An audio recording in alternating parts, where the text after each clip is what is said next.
जिब्रील ने आकर के अर्ज किया, या रसूल अल्लाह, इस पर कर्जा बाकी है, इसलिए आप इसका जनाजा ना पढ़ाएं। हजरत अबू सुफियान ईमान न लाए थे, सीधा हजरत सैयदा उम्मे हबीबा के दरवाजे पे दस्तक दी। अम्मा जान उम्मे हबीबा ने दरवाजा खोला। ईमान किसे कहते हैं वो सुनो सुन्नियों, क्या लगा रखा है, कहां हो, किस दर्जे पर हो, किस दर्जे पर हो, ईमान के किस दर्जे पर, ईमान का दावा है, हो कहां। आप मुकर्रिरों के चक्कर में उलझे हुए, आप मस्जिद के इमाम के चक्कर में उलझे हुए। जिसके पास हुजूर की वफादारी है वही अपना इमाम है। उम्मुल मोमिनीन सैयदा उम्मे हबीबा ने दरवाजा खोला, बाप को खड़ा हुआ पाया। बाप किसको कहते हैं? और बेटी की फितरत में सबसे ज्यादा अगर किसी के लिए प्यार है तो उसको बाप कहते हैं। बेटियां सबसे ज्यादा बाप से प्यार करती है, बेटियों के दिल में सबसे ज्यादा बाप से प्यार होता है, उसके लिए बाप से बड़ा कोई नहीं होता। लेकिन सामने बाप खड़ा है, मक्के का सरदार है, होशियार है, दाना है, बीना है। बाप को देखा और देखने के बाद अबू सुफियान कहते हैं, बेटी एक काम लेकर आए। अंदर दाखिल हो गए, रसूलुल्लाह का बिस्तर बिछा हुआ था। बाप को देखती जाती, बिस्तर समेटती जाती। तवज्जो करें, ईमान किसे कहते हैं? बहुत नाजुक मोड़ पर आपको ले आया हूं, तवज्जो करना। ईमान किसे? यही ईमान जन्नत में ले जाने वाला है जो आपके और हमारे पास है, जिसमें हुजूर का कोई ख्याल नहीं। बताएं तो सही, हुजूर का ख्याल कितना करते हो? दामाद नजर आ रहा है, हुजूर नजर नहीं आ रहे। समधी नजर आ रहा है, हुजूर नजर नहीं आ रहे। मुकर्रिर नजर आ रहा है, हुजूर नजर नहीं आ रहे। सोचो तो सही, सगा बाप अंदर दाखिल हो चुके हैं। बाप को देखती जाती, बिस्तर समेटती जाती है। बिस्तर समेट लिया, होशियार दाना बाप ने बेटी का यह अंदाज देखा तो सवाल को पलट दिया। बेटी, बहुत अरसे के बाद मुलाकात हुई, क्या तेरे घर का बिस्तर इस काबिल नहीं कि तेरा बाप बैठे? हुजरा है, बजाइर मुख्तसर हुजरा है, लेकिन अर्श इस पे रश्क करता है। तूर इसे उचक उचक कर गर्दन उठा करके देखता है कि यहां तक किसकी रिसाई। जहां जिब्रील भी इजाजत के बगैर ना आए, वो उम्मुल मोमिनीन उम्मे हबीबा का हुजरा है। बिस्तर समेट लिया तो बाप ने अंदाज बदल के पूछा, क्या तेरे घर का बिस्तर इस काबिल नहीं कि तेरा बाप बैठे? तो बेटी ने बरजस्ता जवाब दिया, ये रसूलुल्लाह का पाक बिस्तर है और तू नापाक है। नापाक को मैं पाक बिस्तर पे बैठने की इजाजत नहीं दे सकता। कौन कह रहा है?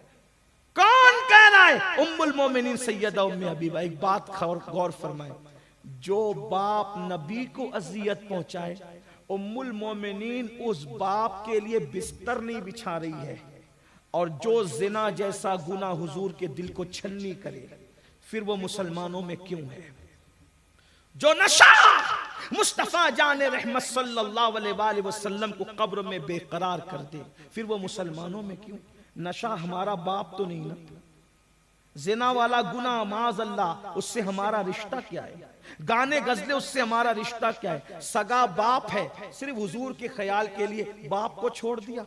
और आज का मुसलमान जिना नहीं छोड़ सकता, आज का मुसलमान गाना नहीं छोड़ सकता, आज का मुसलमान शराब नहीं छोड़ सकता, आज का मुसलमान बदकारी नहीं छोड़ सकता। सोचो तो कहां बाप, बाप जैसा मुकद्दस रिश्ता, और कहां ये नापाक गुनाह। आपसे पूछना चाहता हूं, उम्मे हबीबा की जगह अपने आप को रख करके सोचो, बाप को छोड़ना आसान है? गौर तो फरमाएं। अरे छोड़ना तो अपनी जगह, बिस्तर पे भी बिठाने तैयार नहीं, और जुमला कितना सख्त है, तुम नापाक। इसलिए कि कुरान कह चुका था, इन्नमल मुशरिकूना नजस, कि मुशरिक नापाक होता है। सैयदा ने बरजस्ता का बाप का ख्याल ना किया रसूल पाक की खुशी के लिए। इसलिए ये ईमान जन्नत में ले जाएगा। आप और हम कहां हैं? जब कहा जाता है नशा छोड़ दो, मौलाना नहीं छूट सकता। जिससे नशा नहीं छूट सकता, उस मेरे बिस्तर पे सो जाओ। कहता हूं आज महसूस कीजिए, सब तरफ से तलवारें तनी हुई है। तलवार आने का खतरा नहीं, हमला होने का खतरा नहीं, हमला मौजूद है। हिसार में हुजूर का घर है, उस घर में अल्लाह के रसूल अलैहिस्सलाम ऐन रात के वक्त उठ कर, एक नुक्ता आपसे अर्ज करना चाहता। देखो अल्लाह के रसूल की हदीस है, क्या है? तवज्जो। फरमाते हैं अल्लाह के रसूल अलैहिस्सलाम, वली वो होता है जिसको देखो तो खुदा याद है। यही बार बार सुनते रहते हैं, मगर अली वो है जो सारे वलियों का वली है। अली, अल्लामा मजरी फरमाते हैं आदम अलैहिस्सलाम के जमाने से आज तक जिनको भी जिसे देखो तो तवज्जो करें, जिसे देखो तो इस हदीस को ज़हन में रखें। और हुजूर फरमाते हैं अली मेरे बिस्तर पे सो जाओ। वो खड़े हुए, सारे मक्के के दुश्मन खड़े हुए हैं, अली चादर ओढ़कर सो गए तो वो फर्क नहीं कर पा रहे हैं कि अली सोए कि नबी सोए। अब इसको क्या कह रहा है? अली कौन? अली को बेपर्दा देखो, तवज्जो, अली को बेहिजाब देखो तो खुदा याद आता है, और अली को पर्दे में देखो तो नबी याद आता है। अली की हस्ती। नारे हैदरी, नारे हैदरी। कुर्बानी क्या, बिस्तर पे सो गए, सुबह तक, सुबह उठे तो वो देखते हैं अरे ये तो अली है। अच्छा, वो गुस्से में आके कत्ल भी कर सकते थे, लेकिन कत्ल किया नहीं उन्होंने। अली मुर्तजा कहते हैं 3 दिन तक के मैं मक्के में फिरता रहा, लोगों को अमानतें देता रहा। ये भी खास बात, मक्के के गुंडे हुजूर की मुखालफत करते थे, लेकिन अपनी अमानतें एक दूसरे के पास नहीं रखते थे। हुजूर से झगड़ा भी करते थे, लड़ाई भी करते थे, हुजूर पे पत्थर ही बरसाते थे, हुजूर के रास्ते में कांटे भी बिछाते थे, लेकिन जब अमानत रखने की बात आती तो एक दूसरे के पास नहीं रखते थे, हुजूर के पास ले जाके रखते। अपनी अमानत, यानी जानते थे कि मेरा दोस्त, मेरा भाई मेरी अमानत नहीं संभाल सकता। अगर मेरी अमानत को कोई संभाल सकता है तो वो अब्दुल्ला का लख्ते जिगर मोहम्मदुर रसूलुल्लाह। तो किसकी अमानतें थी भाई? सारे मुसलमान तो जा चुके थे हिजरत करके, मक्के में चंद ही लोग बचे हुए थे। तो जो अमानतों की तकसीम का मामला था, किसका था? किसका था? दूसरों का था। वो मुसलमान नहीं थे, दूसरे होकर, दुश्मन होकर, सब कुछ होकर, मुनकिर होकर भी अपनी अमानतें हुजूर के पास ला के रखते थे। मगर अल्लाह के रसूल उन दुश्मनों की भी अमानत को साथ नहीं लेकर गए। उनकी अमानत को वापस करने के लिए मौला अली से कहा, जान खतरे में होती है तो होती रहे, लेकिन अमानत में खयानत नहीं होगी। गौर फरमाएं, अमानतें देने के लिए मौला अली को रखा। आपसे पूछता हूं, क्या अमानत के मामले में हम भी इतने अमीन हैं? अल्लाह के रसूल अलैहिस्सलाम फरमाते हैं, जो अमानत में खयानत करे उसका दीन नहीं।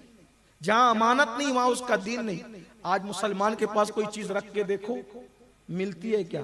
लोग कर्ज लेकर के कभी लौटाने का तसव्वुर नहीं करते, बल्कि लोगों को कहते हैं भाई किसका दिया जो तेरा देंगे। आप उसको कर्ज दे करके देखिए। इसीलिए कर्ज लेने देने का मामला खत्म हो गया। हालांकि आपको याद आना चाहिए, अल्लाह के रसूल सल्लल्लाहु अलैहि वसल्लम के पास एक जनाजा लाया गया। अल्लाह के रसूल जनाजे पर तशरीफ लाए, आने के बाद हुजूर ने कदम पीछे कर लिए, और कदम पीछे करने के बाद फरमाया, तुम में से कोई इसका जनाजा पढ़ा दे। अल्लाहु अकबर। तो सहाबा ने इसकी, या रसूल अल्लाह, क्या ये मुनाफिक था जो इसकी जनाजा आप नहीं पढ़ाते? अगर ये मुनाफिक होता तो हुजूर सहाबा को क्यों जनाजा पढ़ाने के लिए कहते? तो पूछा, क्या या रसूल अल्लाह वजह क्या है? आका फरमाते हैं, मैं इसका जनाजा पढ़ाने के लिए आगे बढ़ा तो जिब्रील ने आकर के अर्ज किया, या रसूल अल्लाह, इस पर कर्जा बाकी है, इसलिए आप इसका जनाजा ना पढ़ाएं। अल्लाह अकबर। जिसका कर्ज बाकी था, अल्लाह के रसूल ने उसका जनाजा नहीं पढ़ाया, पीछे हट गए, तो मौलाए कायनात आगे आए। ये भी मौला की शान है। मौला अली अर्ज करते, या रसूल अल्लाह, मेरे आका कितना कर्ज बाकी है? आका फरमाते, इतना बाकी है।